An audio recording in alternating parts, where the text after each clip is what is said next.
Ստվերային տնտեսությունը 2023 թվականին համաշխարհային համախառն ներքին արդյունքի 11,8%-ն է կազմել, 2000 թվականին այն եղել է 17,7%։ Արձանագրում է բրիտանական հայտնի մեծ քառյակի Ernst & Young ընկերությունը։ Ուսումնասիրված 131 երկրներից 119-ում 2000-ից 2023 թվականներին ստվերի նվազում է նկատվել միջինում ՀՆԱ-ի 6,7%-ային կետով։ Առավել զգալի կրճատումները նկատվել են ցածր եկամուտ ունեցող երկրներում։ Տնտեսագետ Աշոտ Մարկոսյանի կարծիքով սա օրինաչափ է։ Ինչքան երկիրը զարգացած է, այնքան ստվերը ցածր է։ Ստվերային տնտեսության վերլուծության համար հիմնականում օգտագործում են արժույթի պահանջարկի մոտեցումը։ Հիմնական մոտեցումն այն է, որ չգրանցված գործարքները սովորաբար կատարվում են կանխիկով, չհաշված օրինակ կրիպտոարժույթներով անօրինական գործարքները։ Ժամանակի սկզբնական շրջանում, որ պետությունը որոշում է քաղաքականություն իրականացնել այս ոլորտում, այստեղ հաջողությունները ավելի մեծ են։ Ինչու, որովհետև մագերևույթին երևացող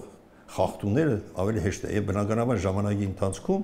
դրանք ավելի են խորը թաքնվում եւ բնականաբար նաեւ աճի տեմպը բավականաչափ ավելի դժվար է լինում։ Ամենամեծ ստվերը Արևելյան Աֆրիկայում է 41,6%, ամենացածրը Հյուսիսային Ամերիկայում 5%։ Ամենամեծ ստվեր ունեցող պետությունը ըստ միջազգային կազմակերպության Սիերա Լեոնեն է, այն գնահատվում է ՀՆԱ-ի 64,5%-ի չափով, Նիգերում 56,3% է, իսկ մեր երկրում ստվերը գնահատվում է 18,9% եւ 62-րդ տեղում ենք։ Նաեւ նշվում է, որ 2000 թվականից այս կողմ Հայաստանում այն նվազել է 19,4%-ային կետով։ Հարևան Վրաստանում ստվերը 22,1% է գնահատվում, Իրանում 22,5%, Թուրքիայում 16,1%, իսկ Ադրբեջանում 17,7%։ Վատ դիրքում չենք առնվազը, լավ դիրքում ենք, բայց ձգտումները պետք է ավելիին լինեն։ Մենք պետք է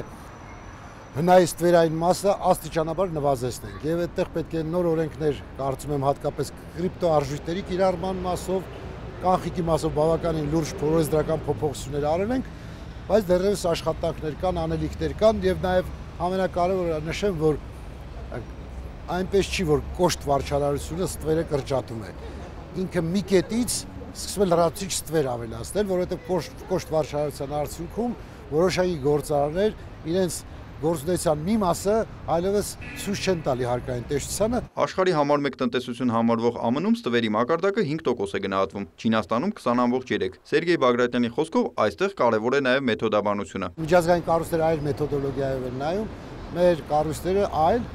Կա այդտեղ օրինական գործունեություն, որը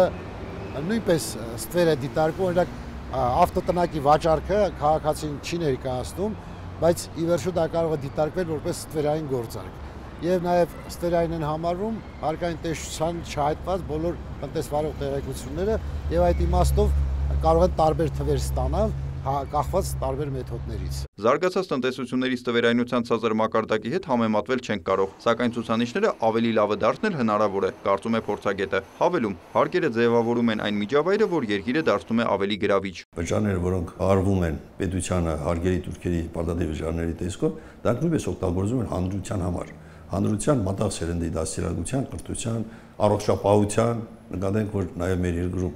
զգալի քանակությամբ առողջապահական ծախսերը իրականացում հենց պետական բյուջեի միջոցների հաշվին։ Ուսումնասիրված 131 երկրից ամենացածր ստվերը Արաբական Միացյալ Էմիրություններում է, ՀՆԱ-ի 2,1%-ի չափով։ Նիկոլայ Ավետիսյան, Սեյրան Անտոնյան, լուրեր։